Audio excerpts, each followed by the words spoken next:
Welcome to the deep dive. Today, we're really zeroing in on a grape with a pretty fascinating story. Palomino. Yes, and we've got this great source text in front of us, simply called Palomino. It's going to be our guide as we, explore this variety. Seems humble, maybe, but it's incredibly significant. Exactly. So our mission, if you like, for this deep dive is to really get into the skin of the Palomino grape. We want to figure out what makes it tick. Mm-hmm. Why is it the absolute king of Jerez and Manzanilla wines down in Andalusia, Spain? And also maybe trace its, well, surprising journey beyond those really iconic bottles. Okay, let's unpack this. Palomino, it's like basically synonymous with Jerez and Manzanilla, right? Tell us about its main home. Right. So Palomino, or Palomino Fino as it's often called, sometimes Listan elsewhere in Spain, it truly dominates the Marco de Jerez region. That's in Andalusia. Right. It really is the cornerstone for, well, the vast majority of Jerez wines, Manzanilla too. It's the foundation that Fino, Manzanilla, Amontillado, Oloroso. They're all built on this grape. Why? I mean, sure, you have Pedros Ximénez and Moscatel playing their part, especially for sweet wines or blends, but Palomino, it's the absolute key to the quality and, frankly, the diversity you see coming out of Jerez. Andalusia. Yeah. It just sounds so historic. What about Palomino's historical roots there, its cultural importance? Oh, it's huge. The Palomino grape is deeply woven into the history and culture of Andalusia, especially within that specific Marco de Jerez area, Jerez de la Frontera, El Puerto de Santa Maria, and Lucar de Barrameda. Right, the Sherry Triangle. Exactly. And get this, its presence might even stretch way back to Phoenician and Roman times. Wow. Yeah, hinting at really early winemaking in that region. And over all those centuries, Palomino has shown this remarkable ability to adapt, especially to Andalusia's unique terroir, those chalky albariza soils, the hot, dry climate, but also that Atlantic influence. It's incredible thinking about those ancient connections. So it wasn't just about making wine, was it? It played a sort of bigger role. Absolutely. Yeah, throughout history, Palomino has been a vital economic engine for the Jerez region.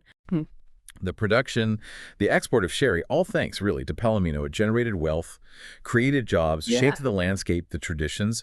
I mean, even today, with all the modern challenges, Palomino is still fundamental to the region's wine economy. Okay, so we get its importance, its home base. Right. But what does the grape actually look like? Let's dig into its physical side, the ampelographic characteristics, as they say in the biz. Right, the ampelography. Well, Palomino Fino has pretty distinct features. It's mature leaves. They're medium-sized, kind of pentagonal, usually 5 lobes.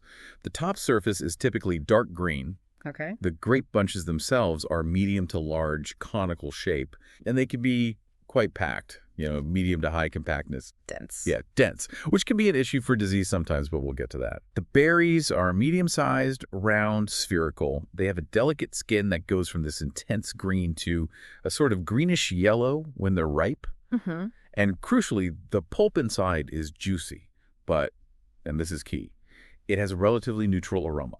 Low aromatic intensity. Low aromatic intensity almost sounds like a negative for a wine grape, doesn't it? It might seem like it, but that apparent neutrality, that's precisely its strength when it comes to making sherry. How so?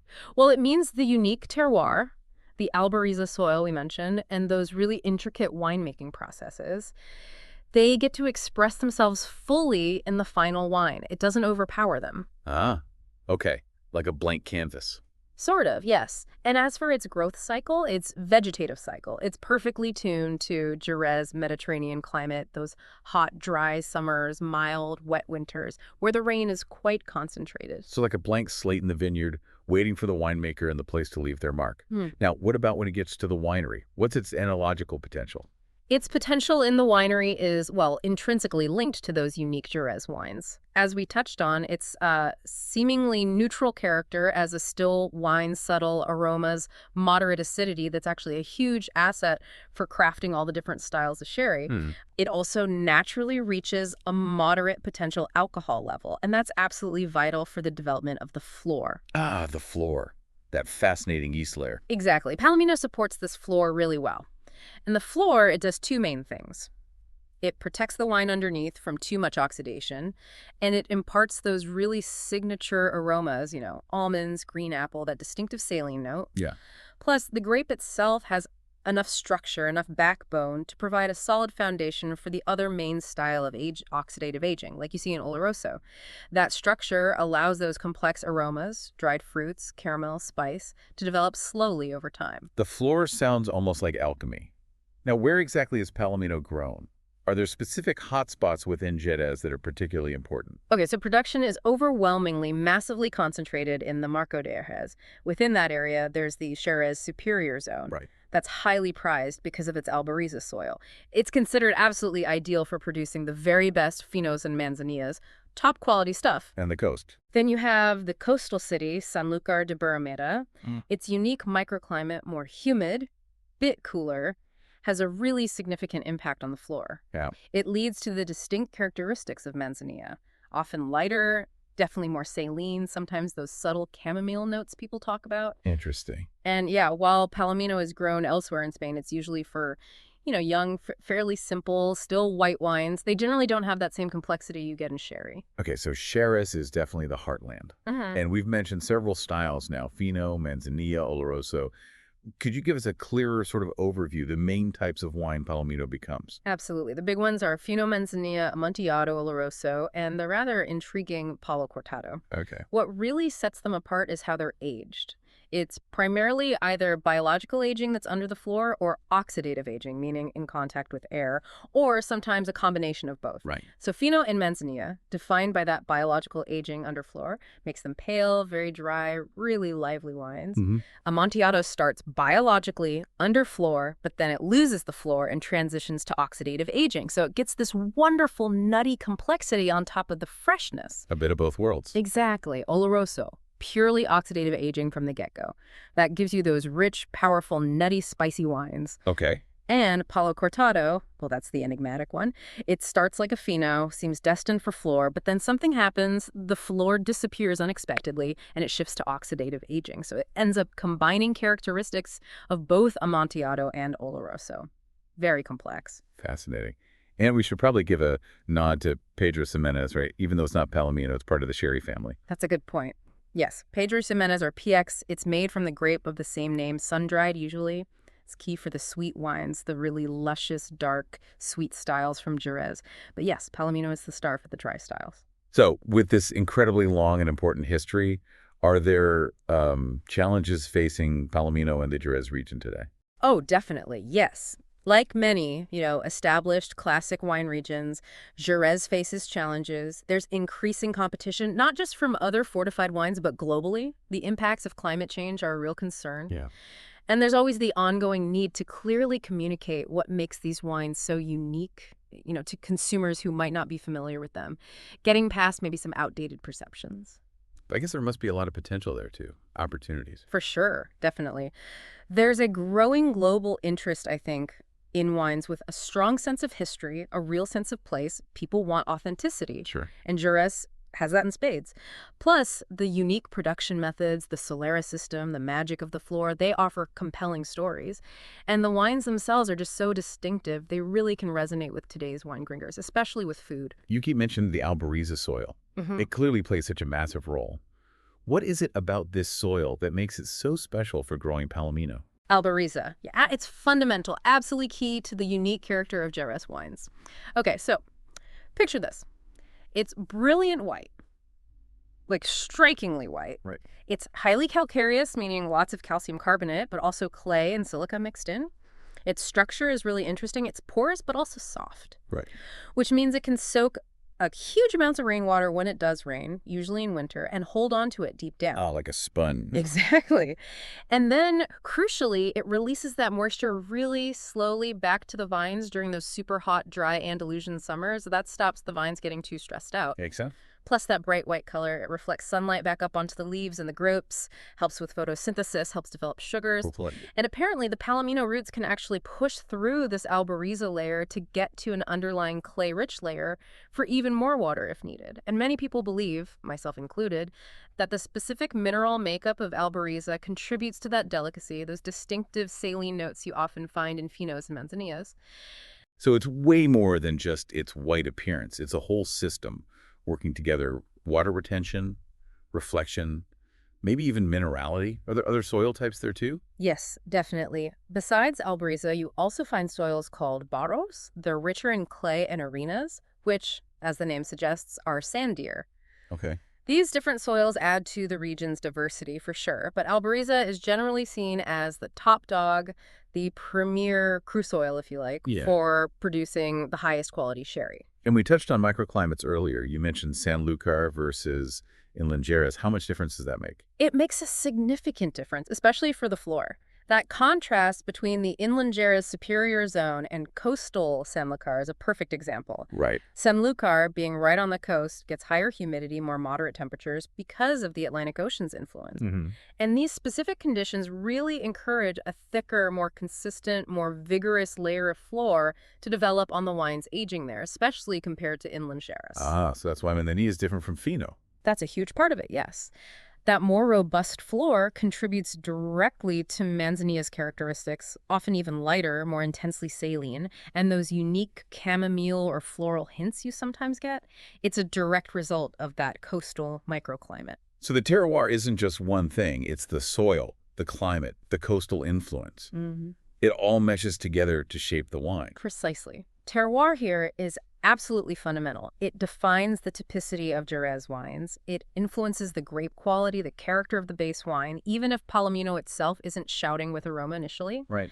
And these subtle variations in terroir, like the difference between Sanlúcar and Jerez, are ultimately what contribute to those stylistic differences. Fino versus Manzanilla being the classic case. Okay, let's loop back to the Palomino grape itself for a second. Can you give us a bit more detail on its physical look, that ampelography? We touched on it, but maybe a bit more depth. Sure thing. So, the mature Palomino Fino leaf, typically medium-sized, that pentagonal shape, usually 5 distinct lobes. Color, generally dark green, but you know, the intensity can vary a bit. The petiole, that's the little stalk connecting the leaf to the vine, is medium length. Got it. The bunch itself, medium to large, conical shape. Sometimes it might have these smaller, sort of wing-like clusters attached. Okay. Compactness, how tightly the grapes are packed, medium to high.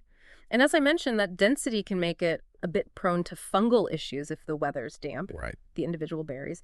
Medium-sized, spherical, nice and round. The skin is thin, turning that greenish-yellow color when ripe. Inside, the pulp is juicy, but again, a fairly simple, straightforward flavor profile. Not very aromatic on its own. Contains just a few small seeds. And that neutrality again. Exactly. It's crucial. It lets the terroir, the soil, the climate, and especially those unique winemaking techniques, the flor, the oxidative aging, the solera, really take center stage and define the final sherry. And importantly, its ability to reach a good potential alcohol level naturally makes it ideal for the fortification process that's essential for sherry. And how does this grape typically go through its year in the Marco de Jerez, its growth cycle? Yeah, the vegetative cycle of Palomino Fino there is very closely linked to that Mediterranean climate. It follows the classic pattern, budding in the spring as things warm up, followed by flowering. Then veraison, that's when the grapes start to change color, usually midsummer. Maturation happens during the hot summer months. And finally, the harvest, which typically lands in late August or early September. So the whole year in the vineyard builds towards that late summer harvest point. What about how the vines are actually managed? Any specific techniques? Oh yes, vineyard management is critical for quality Palomino and Jerez. The most common pruning system you'll see is called vara y pulgar. Vara y pulgar. Yeah, it translates roughly as stick and thumb, or more technically, cane and spur pruning. It's a type of short pruning. Yeah. The idea is to balance the vine's natural vigor with the amount of fruit it produces. You're trying to optimize the concentration of flavors in the remaining grapes, not just get huge yields. Quality over quantity. Precisely. While Vare Pulgar is dominant, you might see other systems like cordon espernado, sort of like a cordon spur system in certain plots. Soil work is also important. There's a traditional technique called asserpiado. Asserpiado. Yeah, it involves creating these small, individual, shallow basins around the base of each vine. The aim is to capture and hold as much rainwater as possible when it falls. Really clever, low-tech water conservation. Very practical. Absolutely. Then there's yield control, as we mentioned, through pruning and sometimes green harvesting, removing some bunches. It's all about getting concentrated grapes. Water management generally means very limited irrigation, especially in the best Jerez superior areas. They rely heavily on that water-retaining albariza soil. Right. And finally, pest and disease control often uses integrated pest management. The dry climate helps a lot, And the open canopy structure from the var di pulgar pruning allows for good air circulation, which also reduces disease pressure. It sounds like a very traditional, very hands-on approach, but obviously informed by modern understanding too. Are there specific ongoing challenges in actually growing Palomino there? Yes, definitely. Adapting to climate change is a big one. Growers are actively looking at things like selecting different, perhaps more drought-resistant Palomino clones, or adjusting how they manage the vine canopy to maybe provide more shade. Makes sense. And also, Palomino can naturally be quite productive. It can set a lot of fruit. So carefully managing those naturally high yields to ensure you get the concentration needed for high-quality sherry remains a constant focus for the viticulturists. It's a balancing act. Okay, so we've successfully followed the grape from the vineyard. Now let's step into the winery. Can you walk us through, in detail, how that Palomino grape gets transformed into sherry? Right, the vinification. It all starts with the harvest, typically late August, early September, picking the grapes when they hit that sweet spot, optimal phenolic ripeness and sugar levels. Okay. Then comes pressing. Gentle pressing is really preferred to get the best quality juice. This first light pressed juice is called mosto yema. Makoyama. Yes, yema meaning like yolk or heart. It's considered the highest quality juice, and it's often reserved for the finest sherries, the ones destined for biological aging Fino and Manzanilla. Oh, okay. And the rest? Later press fractions, the juice extracted with more pressure, might be used for other things, sometimes distilled to produce the high-proof grape spirit that's needed later for fortifying the wines. Got it. Then fermentation. Fermentation happens next, usually in stainless steel tanks nowadays, under carefully controlled temperatures, typically between 20 and 25 degrees Celsius. Often they'll use the indigenous yeasts that are naturally present in the winery and on the grapes. Wild yeasts. Yeah, or sometimes carefully selected yeast strains. This fermentation goes all the way to dryness, resulting in a base wine called vino de pasto, Viejo de pasta. which basically means pasture wine or just young base wine. It's the unfortified foundation for all sherry styles. Typically, it has an alcohol level between 11 and 12.5% ABV. Okay, so that's the starting point. Then comes fortification. Exactly. The next crucial step is adding that high-proof, neutral grape spirit brandy, essentially to the base wine. And the level of fortification is critical. It determines the wine's future path. That's so.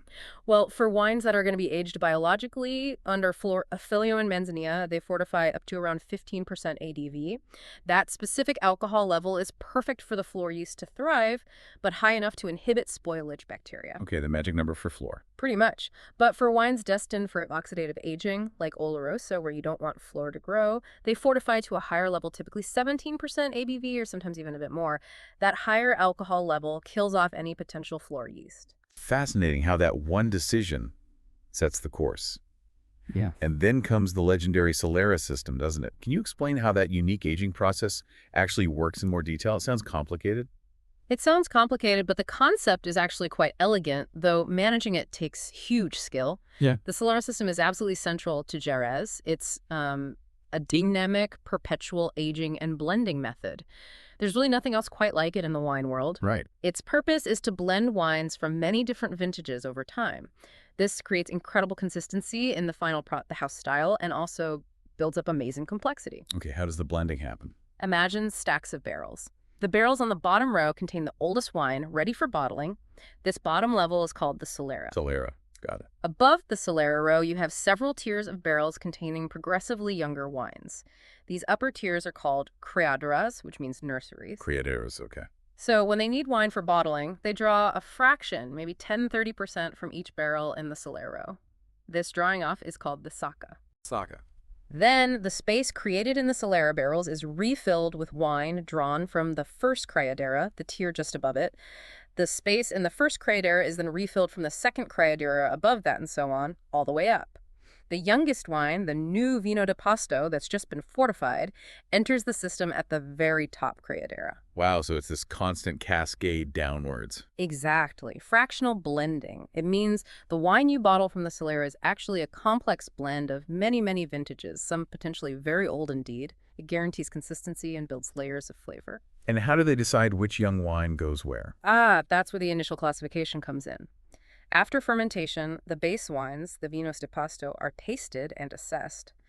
Based on their characteristics, are they delicate and clean or a bit richer? They are classified and destined for a particular aging path. This is often marked directly onto the cask with chalk.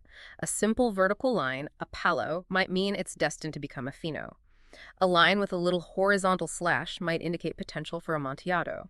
A circle often means it's robust enough for Oloroso, and so on. It's traditional cellar shorthand. It sounds like an incredibly intricate, almost living system. Amazing. Now let's dig into those specific sherry styles we mentioned. First up, Fino. What really defines this style? Fino is, you could say, the quintessential biologically aged sherry. It spends its entire time aging in the Solera system under that veil of flor yeast we talked about. Right, under the floor. And the flor isn't passive. It actively metabolizes components in the wine, alcohol, glycerol, acids. And in doing so, it imparts those very characteristic aromas we associate with Fino. Think almonds, maybe fresh bread dough, often a distinct salinity or tangy note. Yeah. The resulting wine is very pale, straw-like in color. It's bone-dry, light-bodied, and has this vibrant freshness, almost electric. Fino is really best enjoyed relatively young and well-chilled to capture that liveliness. And Manzanilla, often mentioned in the same breath as Fino, but it has its own specific identity, right? Absolutely. Manzanilla is unique because, by law, it can only be produced and aged in the coastal town of Sanlúcar de Barrameda. Nowhere else. Only Sanlúcar. Why? Because of that specific coastal microclimate we discussed earlier, the higher humidity, the milder temperatures compared to inland Jerez. It allows a thicker, more vigorous, and more consistent layer of flor to thrive on the wine surface pretty much year-round. The stronger floor. Exactly. And this more intense flor activity is believed to be responsible for Manzanilla's defining characteristics. Even more pronounced saline notes, often described as maritime or tangy. Sometimes those subtle hints of chamomile or dried flowers. It's generally even paler than Fino. Very light, incredibly refreshing. A distinct personality for sure. Then we have Amontillado. That seems to represent a fascinating bridge, doesn't it, between the biological and the oxidative styles. That's a perfect way to put it. Amontillado starts its life exactly like a Fino or a Manzanilla. It undergoes that initial period of biological aging under flor. Okay. But then, at some point, maybe after several years, the flor naturally starts to weaken and die off, or perhaps it's intentionally killed by adding a bit more alcohol, refortifying the wine. Right. After the flor is gone, the Amontillado continues its aging process, but now oxidatively in contact with air, still within the Solera system. So 2 stages. Exactly, a 2-stage aging process. And the result is this wonderfully complex wine. It retains some of the crisp dryness and maybe some delicate notes from its time under flor, but it gains richer, nuttier aromas, think hazelnuts, almonds, and a characteristic amber color from the oxidative phase. It's dry, elegant, really quite complex and intriguing. Moving on to Oloroso, which sounds like it fully embraces that oxidative aging. No floor involved here. Correct. Oloroso undergoes purely oxidative aging right from the beginning. Remember how we said base wines destined for Oloroso are fortified higher to 17% or more? Yeah, to kill the floor. Exactly. That prevents any flor from developing. So it ages entirely in contact with air within the Solera system, often for many, many years. This extended oxidation leads to the development of a really rich, intense, and complex range of aromas. Like what? Oh, think walnuts, toasted nuts, dried fruits like raisins or figs, exotic spices, maybe even hints of leather or polished wood. Olorosos are typically a deep amber or even mahogany color. They're full-bodied, powerful on the palate, yet still finished dry.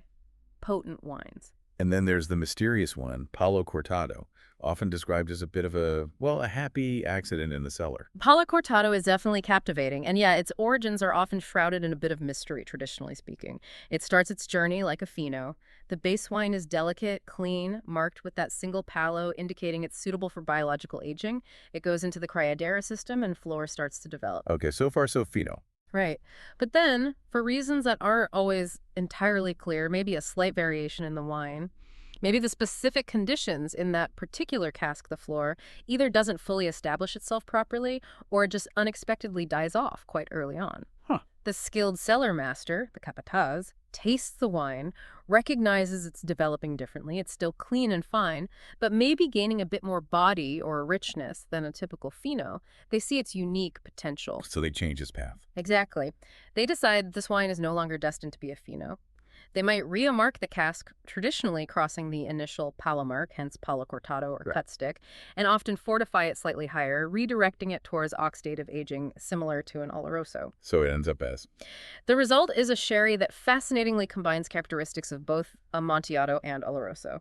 It often has the aromatic finesse, some of the elegance and crispness you might find in an Amontillado, but with more body, more weight, more richness on the palate, closer to an Oloroso. It's this intriguing, almost paradoxical character that makes it so special and, yes, enigmatic. That's really cool. We definitely shouldn't forget the sweet side, though, Pedro Ximénez. Just briefly again. Right, PX. Essential part of the family, even if not Palomino. Made from Pedro Ximénez grapes, typically sun-dried on mats to concentrate the sugars to an incredible degree. Like raisins. Exactly like making raisins. Then it's pressed, fortified, and aged oxidatively, often for a very long time in its own solera. The result is intensely sweet, viscous, almost black wine. Think liquid raisins, figs, dates, molasses, chocolate, coffee. Incredibly decadent. Wow. Okay, with all these complex processes, all these styles, all these aging decisions, the role of the winemaker, the capataz you mentioned, must be absolutely crucial in Jerez. Oh, absolutely vital. The capataz, the cellar master, has a truly multifaceted and critical role. They are the guardians of the bodega's style and quality. What do they actually do? Well, they're responsible for that initial assessment and classification of the young base wines, deciding fino or oloroso potential, for example. They guide the wines along their specific aging pathways, making critical decisions about when and how much to fortify, monitoring the development of the flor, Right. managing the incredibly complex solera systems, deciding when wines are ready for the saka, the withdrawal for bottling.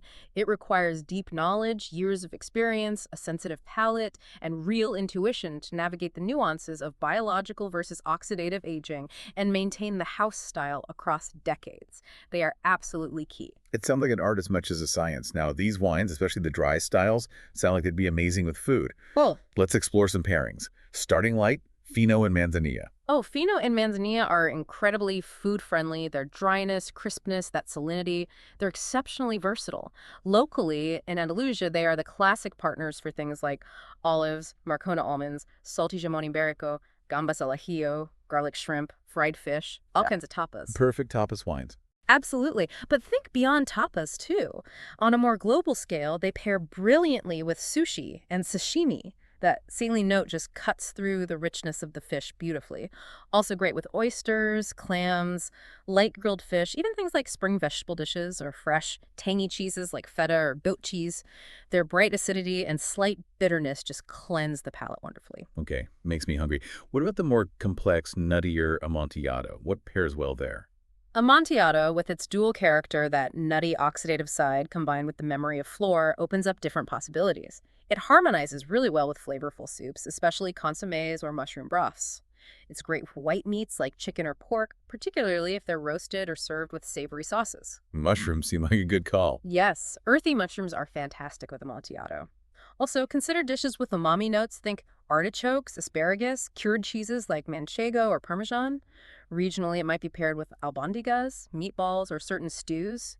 Internationally, maybe a creamy mushroom risotto, roasted poultry with herbs, or even some slightly richer seafood dishes. Interesting.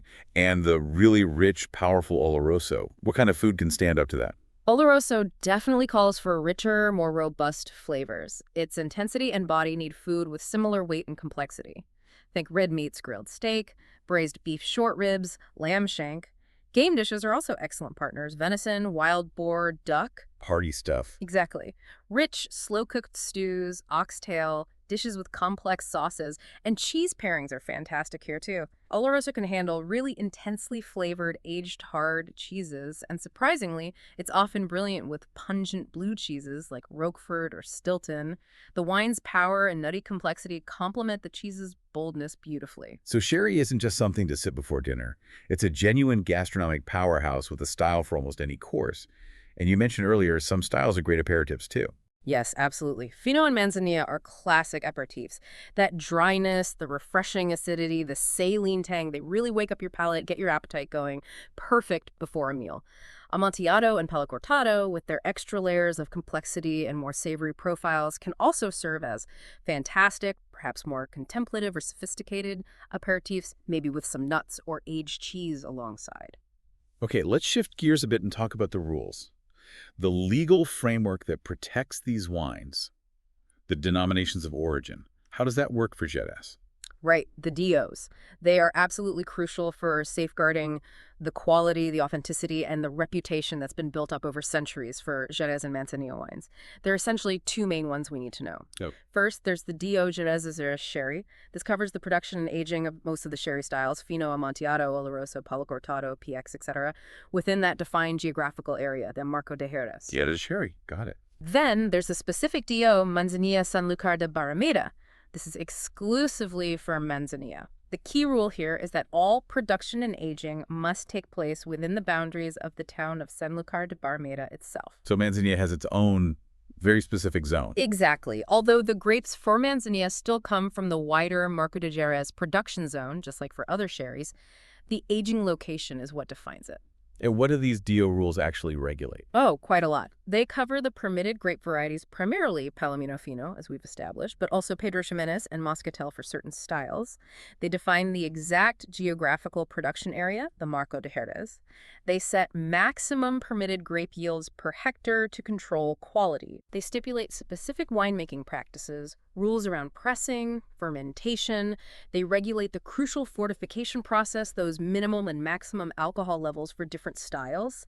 They lay down the rules for aging, including the mandatory use of the Solera system and defining biological versus oxidative aging paths. And importantly, they require that all sherry must be bottled within the designated production zone to maintain control over the final product.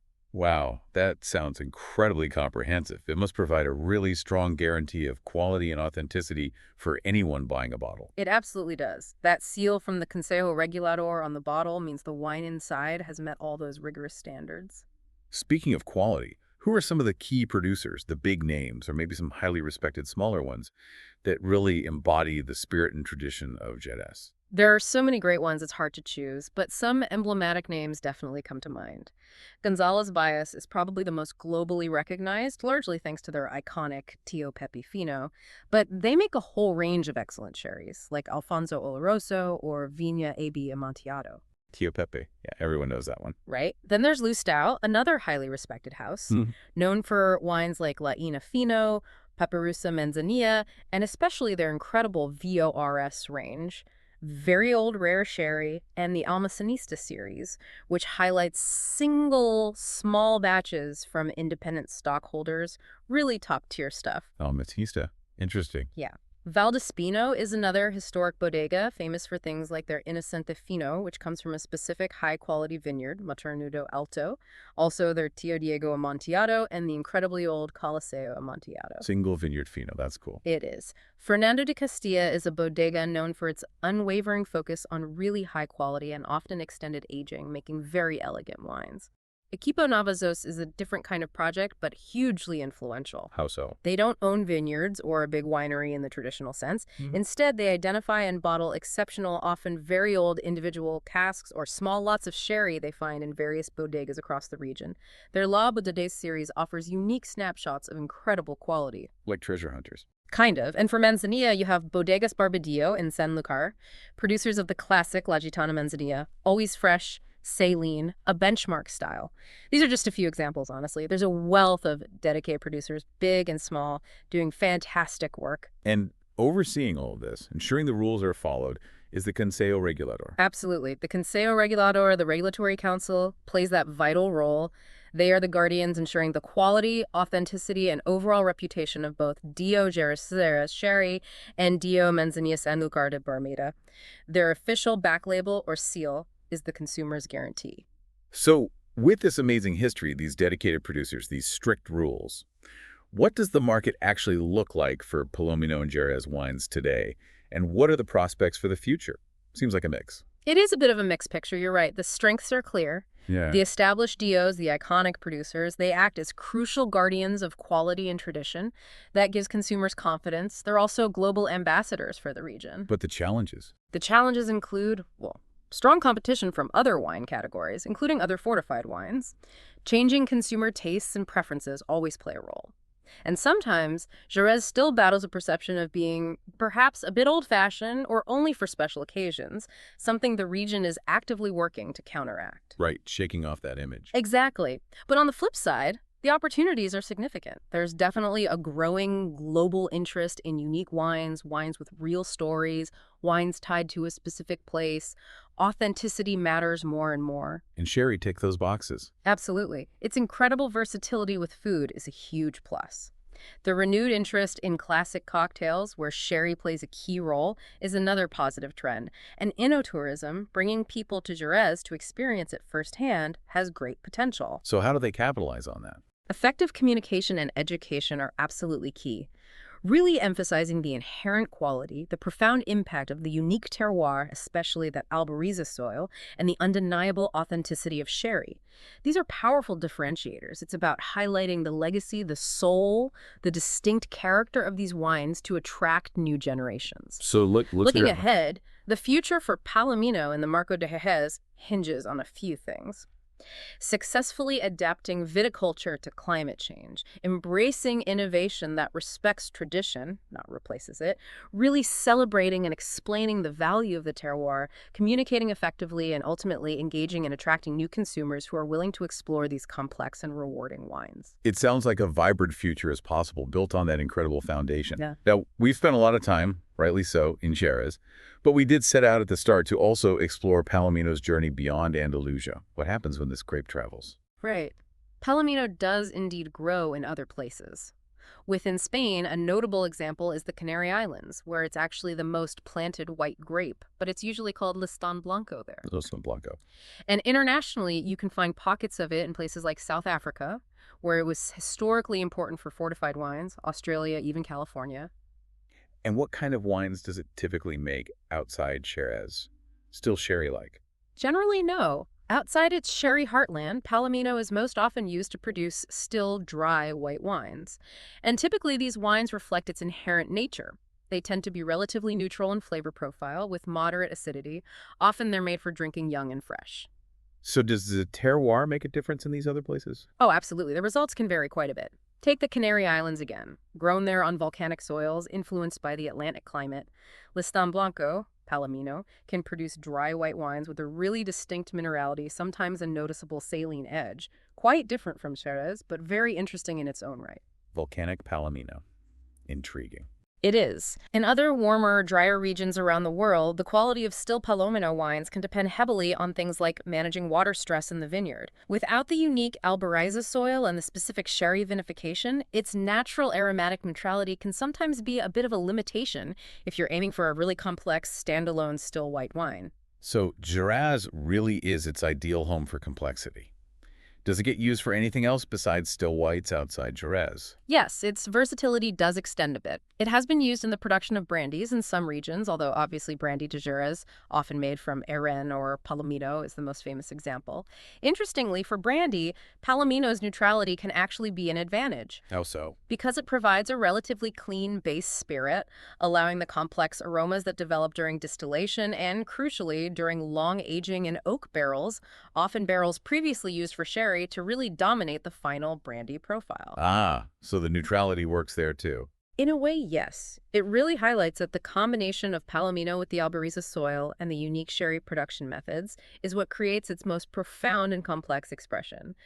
But as the Canary Islands show, it can adapt and reflect other interesting terroirs. Is there unexplored potential, do you think, for still Palomino wines? I think possibly, yes. Perhaps by exploring different vinification techniques more widely. Things like extended skin contact during fermentation, aging the wines on their lees, spent yeast cells, to build texture and complexity, using different fermentation vessels like concrete eggs or large neutral oak. Maybe these approaches could unlock more character from Palomino as a still wine in various regions. It's still somewhat unexplored territory compared to its role in Jerez. But ultimately, Palomino is a grape with multiple facets. Its most iconic, most celebrated, most complex expression is undoubtedly found in the incredibly diverse wines of Jerez. But it does show this interesting adaptability and versatility in other contexts too, whether as Listán Blanco on volcanic islands or as a base for fine brandy. So Palomino's journey is really quite something. From those, potential ancient roots in Andalusia, becoming the absolute heart and soul of the unique wines of Jerez, and then traveling out to find these other, sometimes maybe more understated, expressions around the globe. Indeed. It really throws a spotlight on that profound, intricate dance between the grape variety, the very specific terroirs, especially that magical albariza soil, and those unique human-developed processes like the Solera system, all coming together to create the extraordinary and really globally unique wines of Jerez. It really makes you wonder, doesn't it? Thinking about Palomire's long history and its surprising adaptability. What other, perhaps less famous, hidden gem grape varieties out there might offer equally surprising versatility? Maybe untapped potential just waiting to be discovered. Definitely something for you, the listener, to perhaps ponder and explore beyond our deep dive today. Thanks so much for sharing all that amazing insight. My pleasure. It's a fascinating subject.